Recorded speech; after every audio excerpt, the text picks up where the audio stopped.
Teleportation is just a flash, I once thought. Pop, poof, and you're there. I should be able to forgive myself for thinking that, but I can't. I can't forgive any of myselves for being so fundamentally wrong. It feels like 3 weeks ago, though there are no weeks in this empty place. I simply teleported as unthinkingly as ever. It was stupid. I just wanted to get to the top of the Castle of Friendship faster. I had spent too long in the library with Starlight Glimmer. How could it be any more trivial? If only I had known the suffering it would bring. The familiar magical light flashed, and instantly I came to this place, this magical nowhere, an enormous empty sphere. Well, not entirely empty. I wish it was empty. I hovered, motionless in the center, amazed as the teleportation spell did something I thought it had never done before. A copy of myself formed, taking bare seconds to build itself out of nothing. She was alike in every detail, but instead of watching in rapt attention, she floated limp, eyes closed. Somewhere below me, I heard a spell being cast, followed by a small explosion. Poof, she was gone. I fell. I fell onto a gruesome heap. My eyes took it in, my hooves felt the cold flesh underneath, but it took ages for my mind to accept it. An enormous pile of dead ponies. Dead purple ponies. Unicorns and alicorns. A pile of my own rotting corpses. Among them was a fresh body, its head missing. My legs went weak at the sight and the smell of it. I couldn't stand to touch them, those horrific bodies. I looked on the wall and saw writing in blood. Is that my blood? The writings, their calculations, diagrams, pictures, and notes. It serves as a distraction from the gruesome sight beneath me. It didn't take me long to complete my piece of the puzzle. I've written the new instructions and series of spell matrix components on available space, so should I fail, or at least the other me fails, the cycle comes closer to its end. Despite my feelings toward all previous versions of me for even contemplating teleportation, I have to commend the first for being the first to try and break the cycle. Grab her now. As a concept, it's quite simple. You see the new you develop from nothing in a few seconds. The first figured that physical contact with the teleporting pony would force the spell to carry that pony as well. But things aren't ever that simple. Ignoring the fact that teleporting multiple ponies requires more energy than teleporting one, this sphere is probably meant to contain whoever is left behind. I mean, grabbing the newest iteration of Twilight had probably been attempted by some pony from before, but they had just never bothered to write down that thought process beforehoof. This is quite unfortunate, because while the most one would typically experience is some burned hairs or fur, the pony designated to remain here would suffer an excruciating death, as the first documented. So began a series of experiments to bring all of this to an end. The notes taken and written are extensive. The lifespan of survivors, testers, and testees, spells and actions attempted, and summarized hypotheses, theories, and conclusions are all written on available space on the wall. Sometimes alternative viewpoints are brought in and add their own ideas. More often than not, they fail. The Rainbow Dashes frequently attempt to fly repeatedly at the wall, which only serves to mar the notes already taken with spattered blood. Applejacks try to buck their way out, with a similar result. Pinkie Pies are exceedingly rare. In fact, for as long as we've been testing, Pinkie has not shown up at all. Rarity is useful. While her magic is more limited, her finesse and attention to detail have helped the components of the Matrix become more efficient. This has allowed room for even more alterations. Fluttershy's go insane almost immediately, which is quite understandable. Perhaps my desensitized nature to the emotional well-being of my friends is a facet of my insanity. Spike, Celestia bless him, is the most useful. While I tend to ramble and my notes are scattered, Spike knows my magical capabilities, and his note-taking is impressive. He is also quite rare in appearances, but he lasts quite a while due to the draconic ability of calorie retention and hibernation. Unfortunately, he is also a child. He's not meant for this place. We ended his sufferings quickly.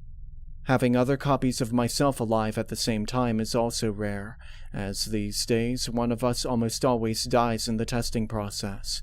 Whatever time together there is, ideas are swapped and shared. It's usually constructive, although the sheer magnitude of the situation occasionally results in a violent version of insanity. Regardless of which self is here, I've found it hard to eat. Drinking blood is fine.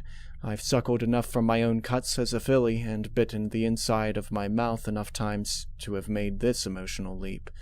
I sometimes delude myself into thinking it's one of Rarity's red wines from Prance. However, eating flesh still vexes me. I can't even stomach the thought of eating my friends, so I've resorted to eating old selves. Even then, this is difficult. As a result of this and associated nutritional deficits, my magical reserves are low, and my strength is abysmal. I've lasted longer than most in this place. I chalk that up to the nature of the experiments these days, combined with rationing of resources and increased maturity compared to past selves. I quickly realized that the explosion from when I got here was my predecessor's suicide. She left a note on the wall, citing her slow descent into madness and unwillingness to destroy the research. She had been here for a month. I fear the same may happen to me soon, but more from starvation than from insanity. However, I am confident that my work is sound. What's particularly exciting is that I might be the final one to have to suffer in this space between spaces, should I succeed. The air in the room tingles. That's the sign of a teleportation. Here she comes.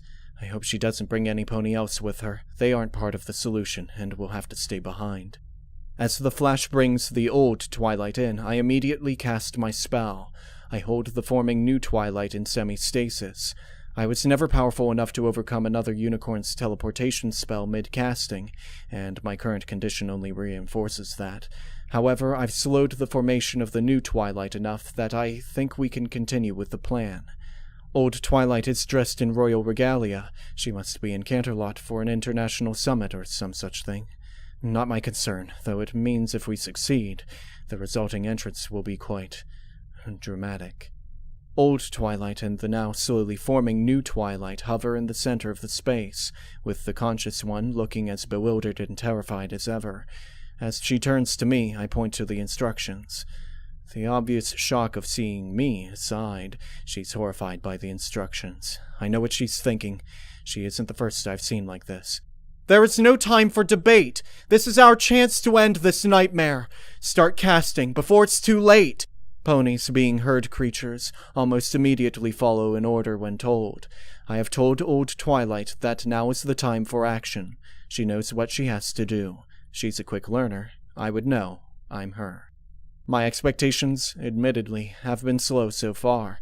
Part of me expects this Twilight to blow up before the spell modifications are complete, or the spell casting sequence may be incomplete, leaving her here with me. To my surprise, she performs the spells proficiently. Once the modifications are complete, the half-formed new Twilight immediately starts spasming and screaming. Her skin is boiling, her teeth are falling out and replaced immediately. Her horn falls out and regrows. The rapidity of this effect was unanticipated, especially in our time-dilated state. I will have to record that. "Something's wrong!" Old Twilight yells over the screams of her counterpart. "I'm feeling pain all over!" I quickly surmise that whatever is happening with new Twilight is affecting Old Twilight as well. I determined the thread of the spell responsible. I believed we had solved this problem in the last test. However, I can see the similar pattern reactivating now. Stupid redundancies. Can you nullify this section? I highlight a section of the matrix in my instructions with what little reserves I have left. No, the pain is limiting my ability to multicast. We need to do something quickly. I come up with a solution. It increases the risk of this whole operation exponentially. However, it increases the chances of success given the setback. It's a no-brainer. I'm dropping my spell and channeling my power to you. By my calculations, you'll be able to survive for the remainder of the spell. It will be tougher and more painful than it is now. Do you understand? I don't like how this ends. Buck what you like. Lives are at stake, including your own. Say you understand. After a brief hesitation, old Twilight nods. I understand. I sigh in relief. I cancel my spell and immediately channel my remaining power reserves to her. New Twilight is a gory mess. She's constantly decaying and regrowing all over. Whatever shows up at the destination of the teleportation will be a mess of flesh, bone, and fur. I doubt she was ever truly conscious. Old Twilight is keeping it together, but the pain has magnified significantly. I can't hold it! I act on impulse. This has to work. No pony else will suffer.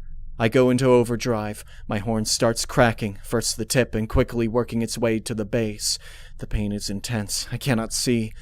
I accidentally bite my tongue as I concentrate, a familiar taste creeping its way down my throat as I swallow. I can barely hear old Twilight yelling over the ringing in my ears.